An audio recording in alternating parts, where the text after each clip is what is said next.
Bismillahirrahmanirrahim. Assalamualaikum warahmatullahi wabarakatuh. Waalaikumsalam warahmatullahi wabarakatuh. Di kesempatan pagi ini ya, kita kembali bisa belajar bersama. Walaupun memang tidak seperti biasanya, kita biasa masih membahas tentang silsilah wanita-wanita solehah yang dimulai dari istri-istri Rasulullah, putri, juga sahabat. Dan sekarang karena memang momennya sesaat lagi kita akan memasuki kita akan memasuki bulan Muharram, maka di sini kita akan membahas sedikit karena bulan Muharram bukan sekedar bulan biasa, tapi itu adalah bulan istimewa karena di situ termasuk awal tahun Hijriah ya. Bulan pertama di tahun Hijriah. Yang ini kita perlu, dan memang sebenarnya setiap tahun seringkali kita bahas, tapi tidak ada salahnya untuk terus mengingatkan. Yaitu bulan Muharram ditetapkan sebagai awal mula ya tahun Hijriah. Yang ini kadang ada banyak pertentangan di dalamnya.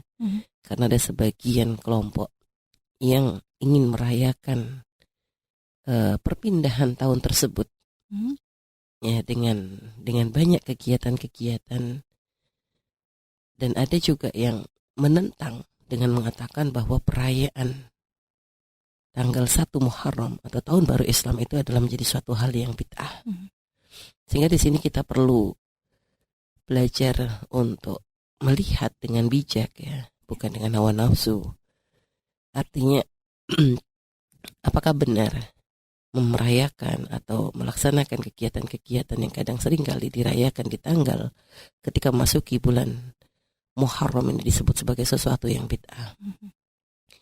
Kita perlu mendengar kisah terlebih dahulu, yang ini juga mungkin sudah sering kami sampaikan ya, bahwasanya memang penetapan Muharram sebagai awal tahun ya, artinya Muharram sebagai tahun dimulai sebagai awal bulan Hijriah, itu bukan ditetapkan oleh Rasulullah Shallallahu Alaihi Wasallam. Tahun baru Islam sendiri pun ditetapkannya adalah bukan di zaman Nabi, akan tetapi ini dimulai adalah di masa Khalifah Umar ibn Khattab. Di saat ada seorang sahabat yang bernama Abu Musa al-Asy'ari, ketika beliau memilah-milah surat-surat negara yang masuk gitu ya, beliau menemukan ada banyak surat itu tidak ada tahunnya, ada bulannya tapi tidak ada tahunnya. Karena kalau bulan-bulan Muharram, bulan-bulan Hijriah itu sudah ada dari sebelum Islam. Ini disepakati. Itu yang banyak disebutkan gitu ya. Adapun masalah tahun gitu ya, itu belum ada ketentuannya. Jadi yang sering dipakai dulu itu masih pakai tahun-tahun Masehi. Nah, dan para sahabat adalah orang yang sangat tidak ingin mengikuti apa yang dilakukan oleh orang Yahudi dan Nasrani dalam segala hal, termasuk berkaitan dengan masalah tahun-tahun Masehi. Dalam banyak hal artinya mereka merasa tidak ingin ikut-ikutan mereka. Dan ini sebenarnya satu hal yang sangat luar biasa.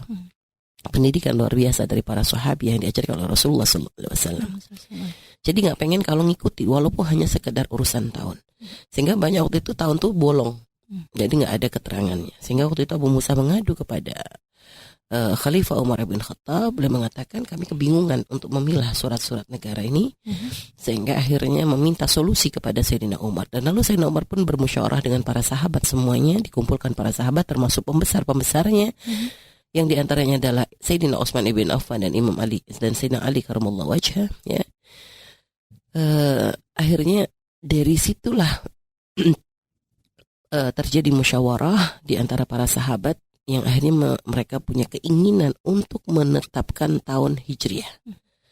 Artinya ingin punya tahun sendiri yang berbeda dengan orang Yahudi dan Nasrani. Sehingga dimusyawarahkan dimulainya tuh kapan gitu kan. Dimulainya tuh kapan? Mulai perhitungan Hijriah ini kapan paling bijak begitu kan. Akhirnya para sahabat pun mengusulkan mereka mencari momen-momen yang luar biasa, yaitu pertama mengusulkan lahirnya Rasulullah, karena dengan kelahiran Nabi membuka jadi sebab turunnya rahmat dan segala kebaikan. Dan akhirnya dia juga mengusulkan diutusnya Nabi menjadi seorang Nabi. Itu dianggap sebagai hitungan hijriah pertama. Ada juga yang mengusulkan hari wafatnya Nabi, karena dianggap ini adalah hari kesedihan yang luar biasa. Akan tetapi ternyata ada yang mengusulkan dimulai dengan hari hijrahnya Rasulullah SAW. Dan akhirnya mereka berpendapat semuanya adalah baik, hari istimewa, hari kelahiran Nabi, siapa yang tidak berbahagia dengan hari tersebut. Hari diutusnya Nabi tentu saja itu adalah suatu hal yang luar biasa. Hari wafatnya Rasulullah pun menjadi suatu hari yang subhanallah memang sangat-sangat menjadi suatu musibah besar ya sebenarnya saat itu wafatnya Nabi. Akan tetapi ya memang seperti itulah yang harus dilewati, dan ini pun menjadi suatu hal yang mungkin untuk mengenang seorang manusia yang sangat-sangat mulia kan begitu. Akan tetapi akhirnya pendapat dengan bulan hijrahnya, dengan hijrahnya Rasulullah, dengan tahun hijrahnya Rasulullah ini dianggap sebagai sesuatu yang paling tepat. Kenapa? Karena punya makna serupa, perpindahan. Rasulullah hijrah dari Makkah ke Madinah itu kan perpindahan. Sedangkan tahun hijrah itu juga perpindahan dari tahun yang lama kepada tahun yang baru kan begitu. Sehingga akhirnya itu dianggap yang paling sesuai. Bukan mengatakan paling baik, paling sesuai. Sehingga akhirnya ditetapkanlah bahwa dimulai 1 Hijriah itu adalah pada tahun hijrahnya Rasulullah SAW. Jadi terus setelah itu gitu kan, penetapan 1 Muharram sebagai awal bulan di dalam tahun Hijriah itu dari mana? Itu juga termasuk apa yang diusulkan oleh Sayyidina Umar. Beliau menetapkan Muharram karena kalau hijrahnya Nabi bukan di Muharram. Hijrah Nabi ini pendapat kuat mengatakan adalah di Rabiul Awal. Nah, cuma ditetapkan Muharram itu karena Muharram itu letaknya setelah Dzulhijjah, di mana di bulan Dzulhijjah orang-orang muslim beramai-ramai melaksanakan ibadah haji, sehingga informasi itu bisa segera disampaikan kepada mereka. Lalu nanti di bulan Muharram berarti sudah tersebar begitu. Sehingga akhirnya maka ditetapkan di bulan Muharram itulah sebagai awal tahun Hijriah, awal bulan dalam tahun Hijriah. Adapun dimulai tahunnya adalah berbarengan dengan dihitung dengan tahun hijrahnya Rasulullah SAW, dihitung sebagai 1 Hijriah. Baik. Nah, dari situlah akhirnya umat Islam mempunyai kalender sendiri yang tentunya ini sangat membahagiakan bagi umat Islam, sehingga mereka tidak perlu ikut-ikutan lagi dengan kalendernya orang-orang Yahudi dan Nasrani. Akan tetapi subhanallah, apa yang diperjuangkan oleh para sahabat Rasulullah SAW untuk senantiasa menjadikan orang Islam itu punya identitas, ini kadang sudah semakin luntur seiring berjalannya waktu. Karena laki-laki ya begitulah, banyak orang mengaku umat Nabi tapi sangat bangga menggunakan ciri-ciri orang di luar Islam yang tidak kenal Nabi. Sehingga makanya perlu kita ini mengingatkan untuk setiap tahunnya, mengingatkan kepada para sahabat semua, kepada orang-orang Islam, agar kembali, ayo kenali agama kita, kenali identitas kita, berbanggalah dengan apa yang berkaitan dengan segala hal yang pernah dilakukan oleh Rasulullah, oleh para sahabatnya, oleh para ulama-ulama kita. Artinya itu harus menjadi suatu kebanggaan.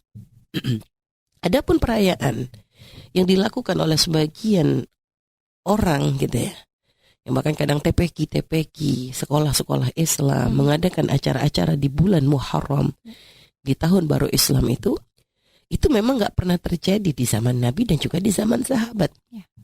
Tapi pun bukan berarti langsung bisa dihukumi sebagai satu hal yang bid'ah. Asalkan selagi yang dilakukan bukan sesuatu yang melanggar syariat, maka gak ada masalah. Karena sebenarnya ada tujuan di balik itu. Bukan hanya sekedar merayakannya dengan mungkin biasanya konvoi obor kan gitu ya. Anak-anak kecil keliling sambil bawa obor atau apa. Karena sekarang ini umat itu sudah banyak yang gak kenal lagi dengan tahun Hijriah. Sehingga kadang perlu dibuat acara-acara seperti ini gimana untuk mengingatkan. Karena kalau orang lupa, lalai kan caranya gimana sih gitu loh. Gak cukup dengan hanya kita tahu, oh saya sudah tahu kok, saya kenal. Anda tahu, tapi orang lain tahu enggak gitu loh. Nggak mungkin kita langsung keluar-keluar saja dengan mikrofon tahun baru Hijriah. Nggak bisa. Artinya kadang untuk mengalihkan supaya orang tuh ngerti itu. Karena sekarang karena banyak orang nggak kenal dengan tahun baru Hijriah, nggak ngerti bahwasanya Islam tuh punya kalender sendiri. Akhirnya yang dirayakan tahun barunya siapa? Tahun barunya orang di luar Islam. Ini yang sering terjadi. Makanya kenapa banyak para orang-orang soleh, para ulama kita yang kadang memerintahkan kepada anak-anak kecil dan sebagainya untuk menghidupkannya dengan kegiatan-kegiatan positif. Ya, ini tujuannya adalah sadar, karena kalau lihat ada banyak anak kecil jalan bawa obor, orang kan bertanya-tanya ada apa sih kan gitu, ada apa sih, akhirnya tahun baru Hijriah. Karena sekarang kalender itu di Indonesia nggak dipakai gitu, kita nggak pakai kalender itu gitu loh. Sehingga kadang orang nggak sadar kalau ternyata tanggal ini tanggal merah karena tahun baru Hijriah itu kadang banyak nggak ngerti. Sehingga yang dipakai, yang sering diramaikan adalah yang sesuai dengan kalender Masehi. Nah inilah, makanya jadi jangan gampang-gampang deh menyalahkan atau membid'ahkan. Selagi yang dilakukan bukan suatu hal yang melanggar syariat, kenapa sih gitu harus ribut? Itu.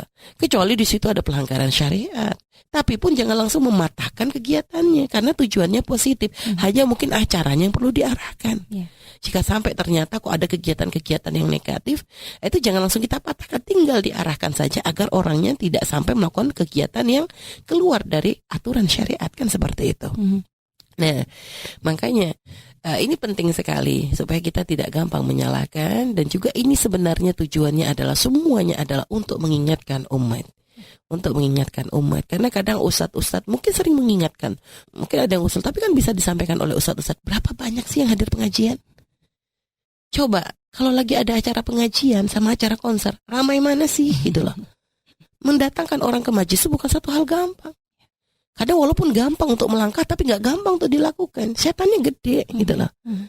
Beda dengan acara-acara maksiat, Masya Allah, nggak dipanggil datang semua. Nah ini. Jadi sehingga kadang kita perlu membuat saingan, bukan untuk tujuannya apa, mengalihkan. Ibarat itu kalau Buya pernah menggambarkan ya, kalau aliran air ada yang jebol gitu ya, ada aliran air jebol yang airnya itu sampai satu jalur meluap gitu ya, kuat. Itu kan dorongannya tuh kuat ya. Kalau air berada di satu jalur, ada jebol, tanggul jebol misalnya, itu kan air satu jalur, itu kan dorongnya kuat. Sehingga kadang kalau ada kita menahan langsung di depannya, kita stop dengan apa ya, pasti kalah. Kalau alirannya terlalu kuat kan begitu. Sehingga kadang untuk mengalihkan gimana, dibuat aliran yang baru. Supaya air itu tidak berada di satu titik kan begitu, nggak berjalan di satu jalur saja. Kalau teralihkan, nanti kan menjadi berkurang gitu. Kekuatan dorongan airnya itu akan menjadi kurang. Ya seperti itulah maksudnya. Dengan mengadakan acara-acara di bulan Muharram seperti itu di tahun baru Islam, tujuannya adalah mengalihkan pikiran, mengalihkan umat supaya tidak hanya fokus kepada tahun baru Masehi. Supaya orang kenal, supaya orang tahu, sehingga nanti paling tidak, mungkin nggak semuanya selamat. Mungkin masih ada yang heboh dengan kegiatan masih, tapi paling tidak ada yang kebawa gitu loh. Kita nggak bisa menyelamatkan semua orang. Bukan kita bagian berikan hidayah, tapi kita berupaya membimbing orang untuk bisa mendapatkan hidayah dari Allah SWT. Berbangga dengan agama kita, itu adalah satu kemuliaan. Berbangga dengan syariat Islam, kebanggaan. Berbangga dengan segala hal yang berkaitan dengan Islam, identitas Islam. Ini penting. Loh, bagaimana mereka menjalankan syariat jika mereka nggak bangga dengan Islam? Jadi jangan dipandang remeh. Ini bukan urusan sekedar tahun baru, sekedar hanya pergantian tahun. Bukan itu. Kebanggaan dengan identitas Islam, kebanggaan dengan segala hal yang berkaitan dengan Islam, itu loh yang ingin kita hadirkan.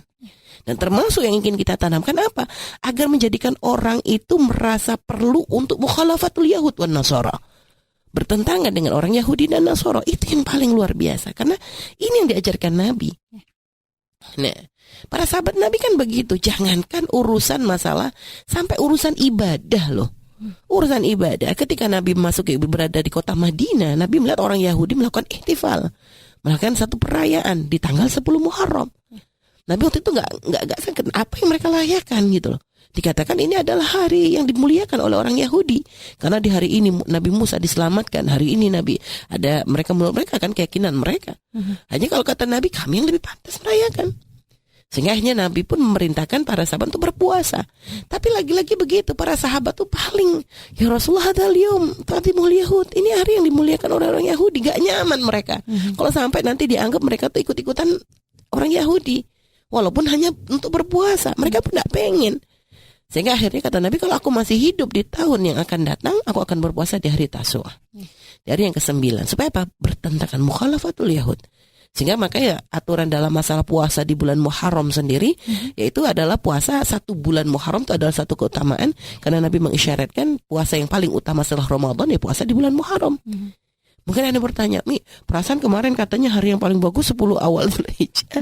Kok sekarang Muharram ada lagi? Ya begitulah enaknya jadi umatnya Nabi Muhammad SAW.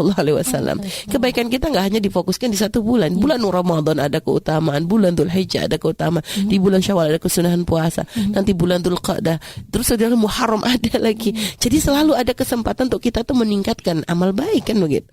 Itu jadi kemuliaan umat Nabi, khasais umat Muhammadiyah begitu. Jadi menjadi satu kebanggaan kan di saat subhanallah setiap bulan selalu ada hari-hari istimewa. Sehingga yang kemarin belum maksimal di bulan Dzulhijjah ada kesempatan di bulan Muharram. Karena Nabi mengisyaratkan puasa paling bagus setelah Ramadan ya puasa di bulan Muharram. Nah, berpuasalah di bulan Muharram, termasuk keutamaan yang paling lagi. Jadi di antara puasa di bulan Muharram ini, mana lagi yang paling utama? Berpuasa di hari Asyura.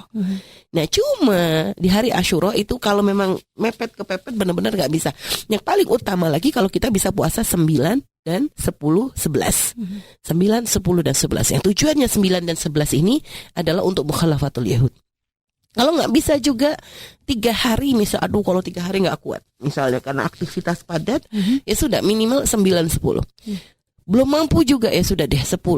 Ya walaupun memang ini memang ya tetap artinya jangan sampai nggak puasa karena memang ada keutamaan.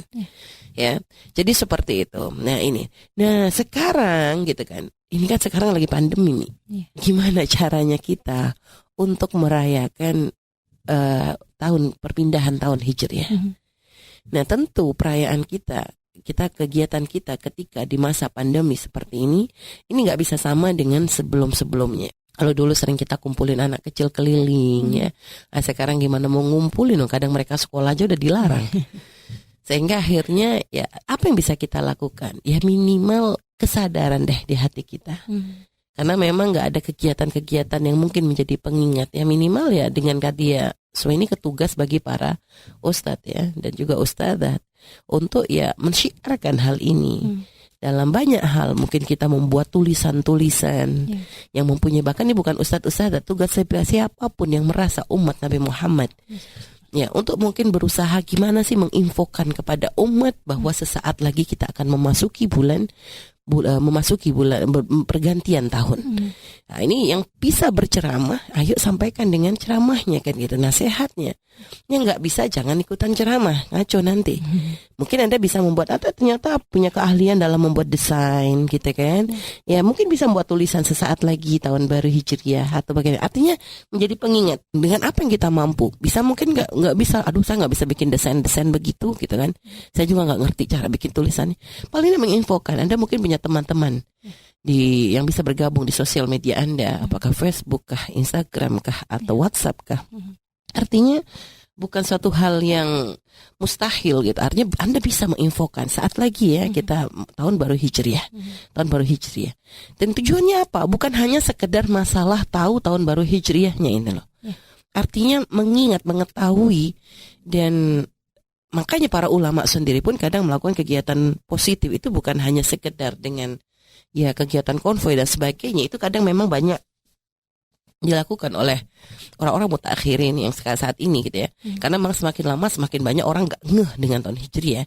Tapi para salafun saleh mengajarkan bagaimana di akhir tahun itu adalah dengan kita misalnya ada doa akhir tahun, ada doa awal tahun yang memang itu bukan satu yang pernah dilakukan oleh Rasulullah. Tapi gak ada larangan dalam berdoa. Kita boleh berdoa kapan saja, gak siang, gak malam, gak di waktu bebas waktunya. Sehingga kenapa sih para ulama kok sampai membuat satu doa akhir tahun, awal tahun? Karena namanya pergantian.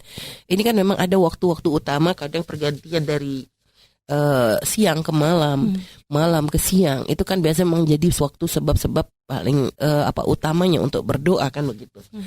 Sehingga pergantian tahun ini tujuannya apa? Tujuannya doa akhir tahun ini bukan hanya sekedar doa, tapi muhasabatun nafs. Kita muhasabah. Tahun kemarin apa sih gitu? Ibadah-ibadah yang masih belum bisa kita lakukan. Tahun kemarin apa sih misalnya target-target yang masih belum tercapai.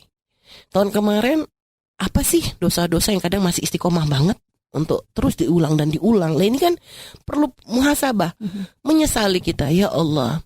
Karena dengan berganti tahun ini kan berarti sudah berkurang lagi jatah umur kita. Berganti tahun berarti umur kita sudah semakin jatahnya berkurang, tambah tua, tambah dekat dengan kematian.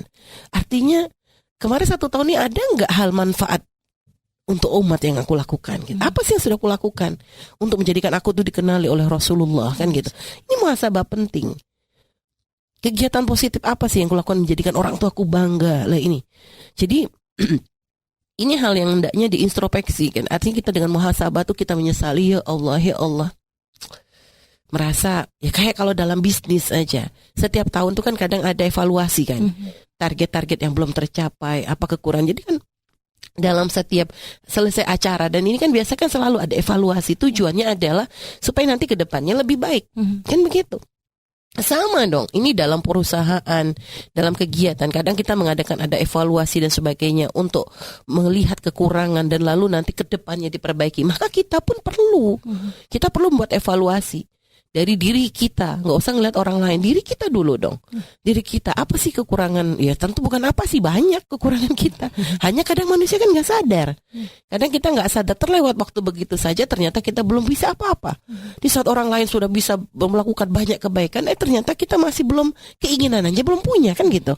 Artinya kan ini yang harus kita tanamkan di hati kita, penyesalan. Makanya para ulama memulai dengan istighfar.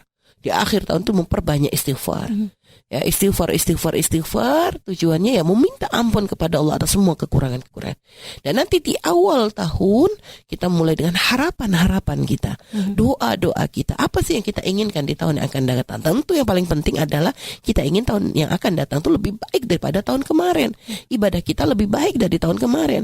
Ketaatan kita lebih baik daripada tahun kemarin. Kedekatan kita dengan Allah dan Rasulnya lebih baik daripada tahun kemarin. Nah gitu. Dan juga termasuk target.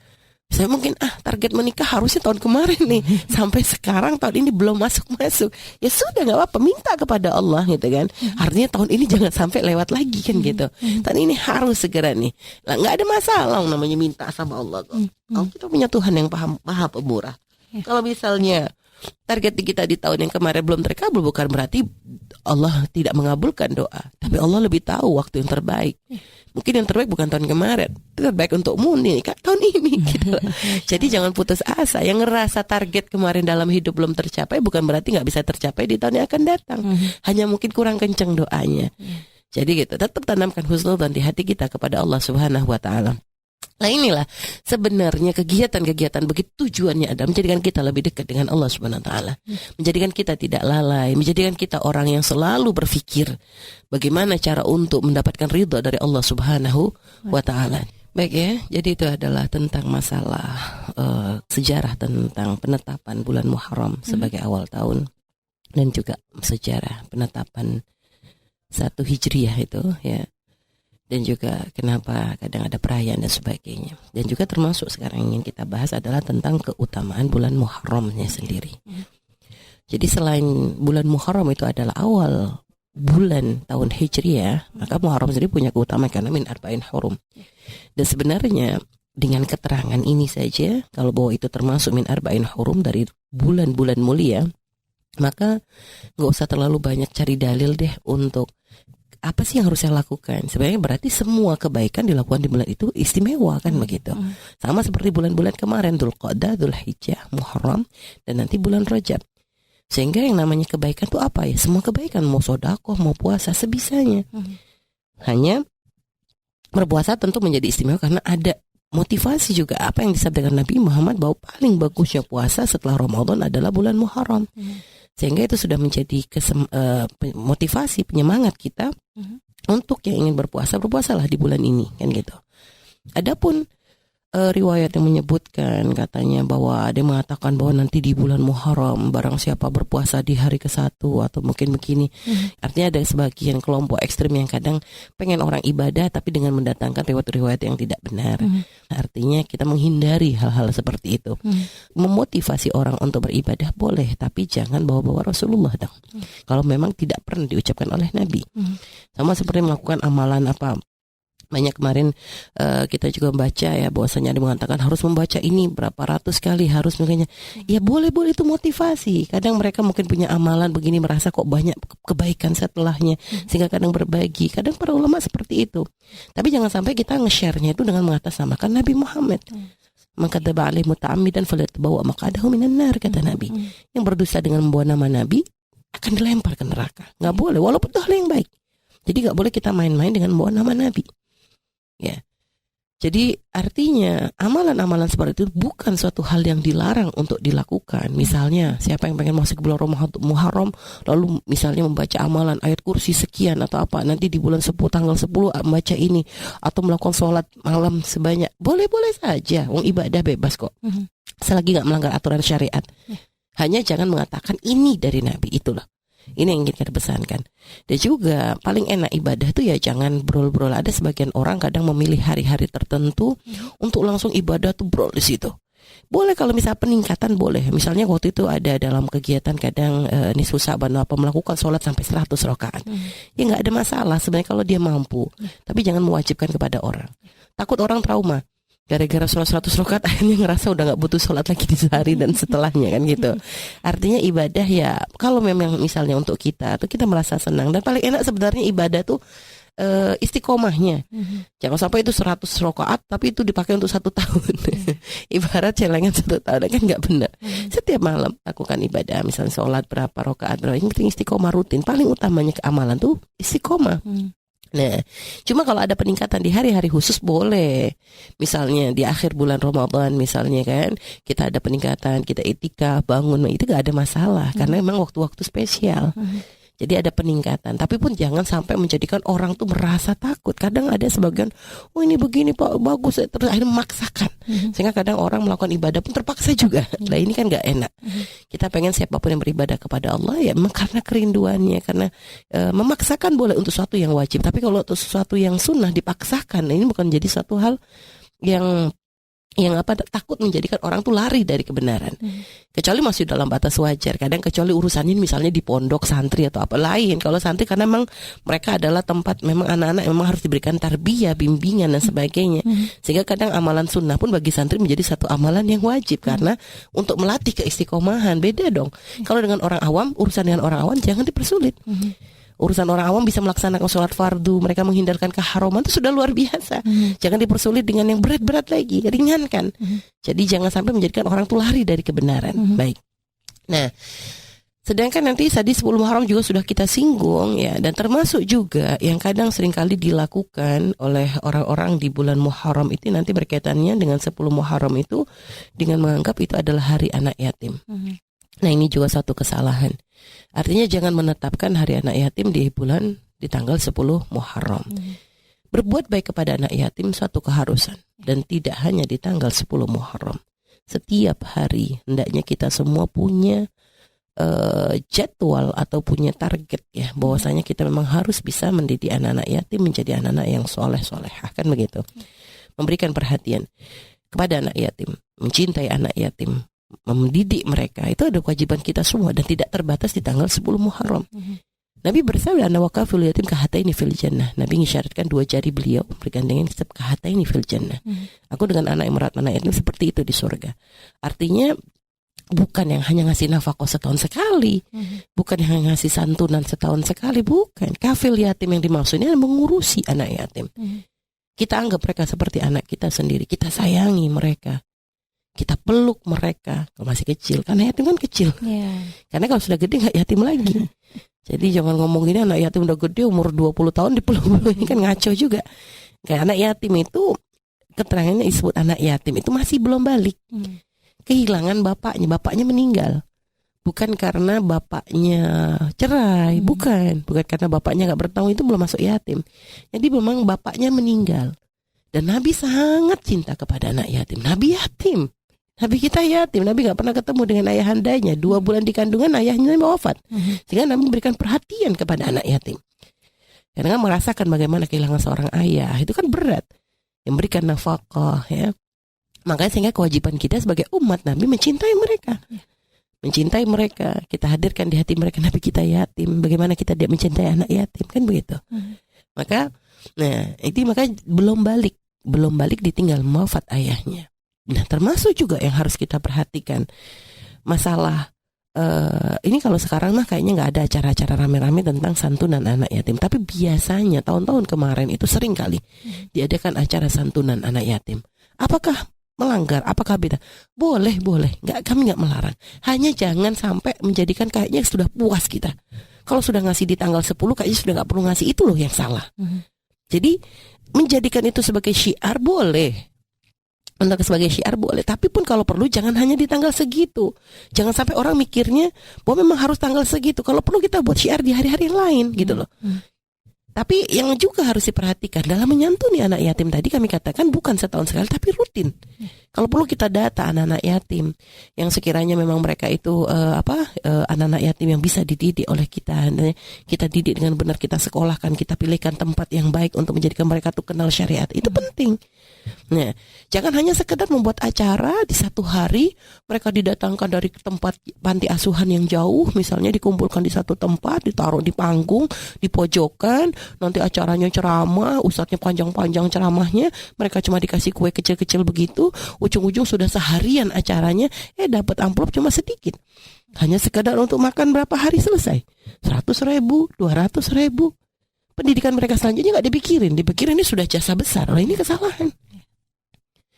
Makanya jadi nggak begitu gitu, kasihan mereka dari jauh, mereka nggak bisa dipajang seperti itu. Apa ya, coba pikirkan perasaan kita kalau kita hadirkan, kalau kita kayak begitu tuh gimana sih gitu loh. Kehilangan ayah lalu memang ya apa ya, coba Anda bayangkan saat Anda beda dengan dikasihani dengan disayangi itu beda. Kasihannya anak yatim, kasihan. Tapi mereka nggak butuh dikasihani. Mereka tuh butuh untuk kita sayangi seperti kita menyayangi anak kita. Bayangkan kalau subhanallah, semoga kita panjang umur sehat taat gitu. Bayangkan kalau kita punya anak diperlakukan seperti itu, apa yang kita rasa? Gitu ya. Apa yang kita rasakan? Hadirkan itu ketika kita melihat anak yatim harus dipanjang seharian, mereka duduk diam capek. Kadang mereka naik mobil itu dari panti asuhannya ke tempat acara, itu mereka mabuk perjalanan. Sudah begitu harus dipajang seperti itu. Ujung-ujung nanti berdiri semuanya setelah itu kehidupan mereka berikutnya nggak dipikirkan lagi. Bayangkan perasaan mereka. Nabi nggak begitu. Nabi nggak pernah seperti itu dalam memuliakan mereka. Nabi memuliakan mereka seperti anak beliau sendiri. Jadi disayangi. Bagaimana mencintai anak beliau sendiri kan begitu, diberikan perhatian, kasih sayang, cinta, pendidikan, tarbiyah, semuanya diberikan. Itu yang harus kita pikirkan.